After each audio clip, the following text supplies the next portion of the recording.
This video is going to be different. At the beginning of this video, I will talk about my thoughts about Skytrax Award. I've attended the Skytrax Award in Paris last week, and I also filmed the whole award ceremony. I'm going to share with you the award ceremony in the middle after my comments on Skytrax. Then at the end, there's also an important message. It is about my thoughts about YouTube, my thoughts about YouTube video review, and my vision about YouTube video review. So stay tuned and watch until the end, guys. Last week, I was at the Paris Airshow, and Skytrax Award is on day 2 of the Paris Airshow. I was invited as part of the media to attend the Skytrax. It was my first time. Wow, I was so overwhelmed. There's a lot of fun. There's a lot of airline representatives there. Even better, there are lots of airline top management. CEO directly came up to me and said, "Sam, we really enjoy watching your video," and I was so overwhelmed. Over the years, Skytrax has become the benchmark of airline awards. More and more airlines join Skytrax and support Skytrax Award, and also at the same time, Skytrax made themselves very prominent as a marketing tool for the airline. So what you're seeing is that airline needs Skytrax, Skytrax needs airline. They are together. It's a win-win strategy for both of them. There are definitely a few eyebrow raiser in Skytrax Award. If EasyJet is a 4-star airline, how come Turkish airline became a 3-star airline? And also, if Lufthansa is a 5-star airline, what about Swiss, Austrian? I think the little subsidiary of Swiss Austrian, they're actually better than Lufthansa. That's my opinion, of course. Also, Air Coyo, the only 1-star Skytrax airline. Did Skytrax really assess them independently? Did Air Coyo really know what Skytrax is about and open up for Skytrax to go to North Korea to assess them? I don't know. I'm just throwing some open questions here. Last year on my blog editor covered an article. It's called Skytrax is Flawed, but so is everyone else rating. What this article is about is saying, you know, all the ratings are very subjective here. You could never have the same rating with 2 different persons rating it. You know, everyone has their own opinions about airlines. Let's say you have a good flight, you make a good trip report, you say good things about the airline. You had a bad flight or a questionable flight, then you make a bad trip report. So this is all very subjective, depends on the experience you receive and you encounter. I can tell you this, even on the world's best airline, you could still have a pretty ordinary or even a bad experience. You agree with me? Now, coming back to the Skytrax Award that day, there were 71 awards in total to hand out. That was a lot of awards, about 2 hours award marathon. I found out airlines actually knew they won beforehand, so they can send their crew to Paris to collect these awards. And you can also see a trend in Asia and Middle East airline. They definitely love to celebrate the award. They bring out all their best crew in the best dress, perform like a show. And then some of the more mature airlines, Western Europe and also in North America, sometimes they just send one manager to collect the award. And you can see a different style in the award ceremony as well. Now, to me, 71 awards seems a little bit excessive because they're best airline in every continent, and then there's best airline, best regional airline in that continent. There's best cabin crew, and there's also best staff, and there's best catering, and then there's also best lounge catering, and then, you know, their awards are breaking down into so narrow category. I figure that, you know, there's so many member airlines in Skytrax. Everybody wants to win an award. So they created so many, and it's great for marketing for the general public. General public doesn't know much about airline and Skytrax. They believe this is the benchmark. And as F-Geek, airline geek, we know all about it. We travel so often. We can tell what is good and what is not good. So, you know, perception is very different. Now, on LinkedIn, I asked people, is there any way Skytrax can do better to be more fair? You know, people were giving ideas of you need an independent assessment. You need an independent assessor to assess the airline. And, you know, you need to declare your methodology of voting, the weighting of each airline, because let's say airline like Emirates is so popular. There's so much weight. People will always vote for big airlines. And then what about the small airlines? So you need to have the balanced approach of weighting. And, you know, Skytrax usually announce ahead of time before they go to assess an airline. That also gives an airline warning, a heads up, a preparation of showing their best. Some people tend to just suggest that TripAdvisor is a better one. I don't know much about the TripAdvisor award. Do you know anything about it, or do you have any suggestion? Feel free to comment in the video. Whether you're winning a Skytrax award or not winning a Skytrax award, I think airline should always have their own internal award to celebrate with their staff.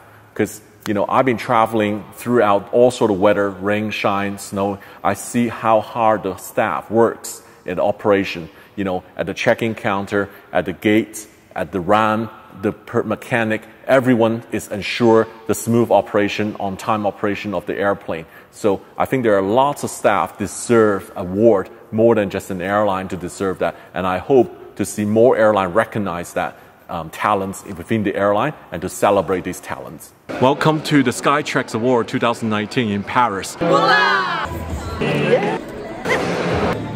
India's best airline is here with Qatar Airways. They're from Flynas from Saudi Arabia. Skytrax 5-star airline, Japan Airlines.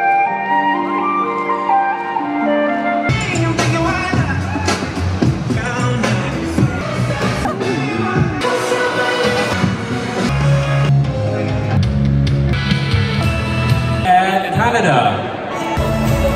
Air Asia. Big round of applause.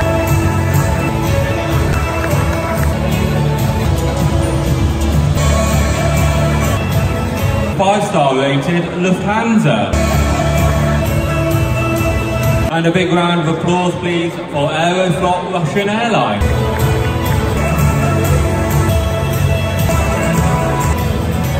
And the winner is Qantas Airways. The winner is Air Astana. Royal Air Maroc. Winner is JetBlue Airways.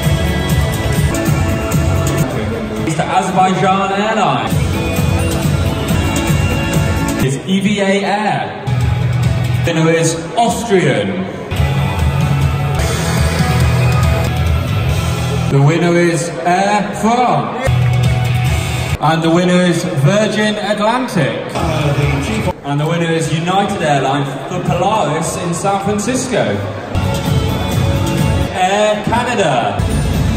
The winner is Air France. The winner is the Starline Lounge in Los Angeles. The 10th award this morning goes to Swiss International Airlines in Zurich.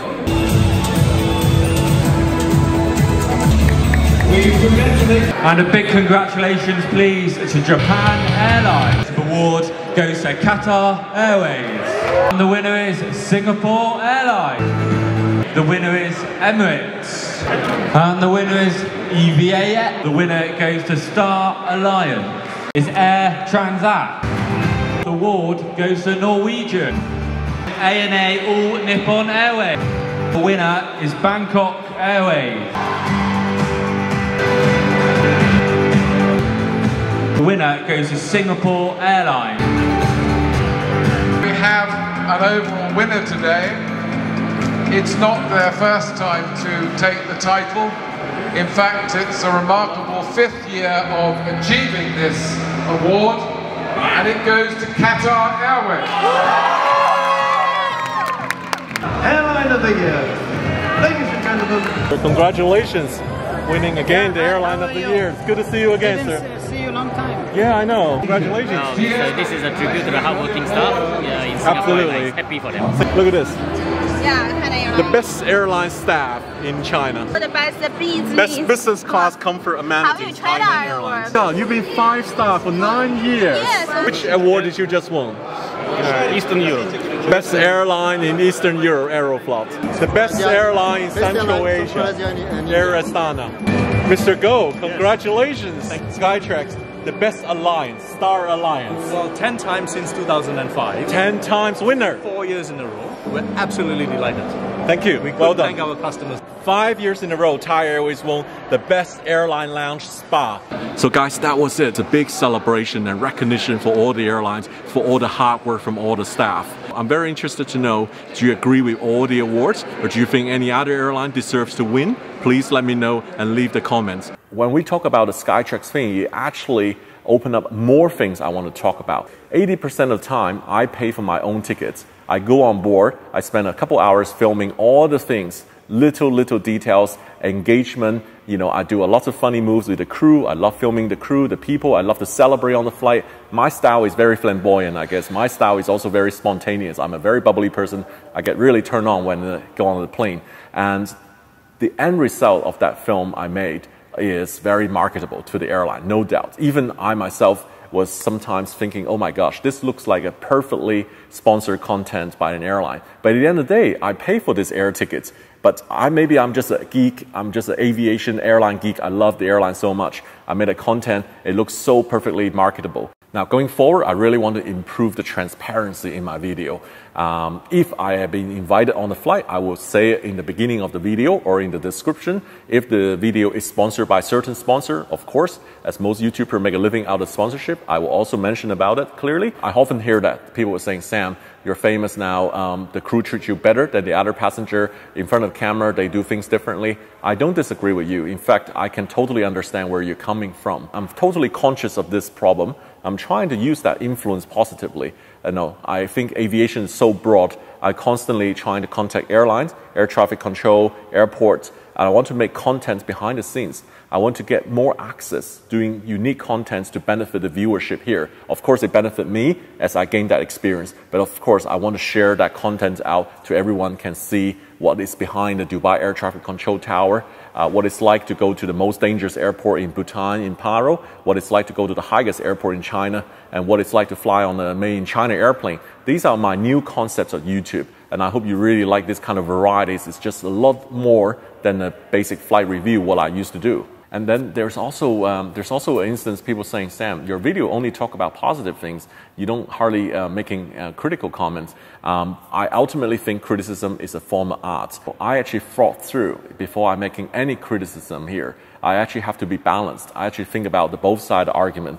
You know, is this only happen on my flight or is this only one occurrence? Because there are lots of subjectivity in terms of soft services. You know, you could have a good service today, you could have a bad service tomorrow, this person could have a bad day. I don't want to involve in any soft element because it's hard. It's hard to quantify, it's hard to clarify this kind of soft services problems. You know, I sometimes give a bit of a constructive criticism on the hardware. Sometimes I can tell you the seat is a bit narrow or the seat hits my leg on the footwell, that kind of comment. I'd rather focus on fact instead of on the soft side of things. This is how I am doing it.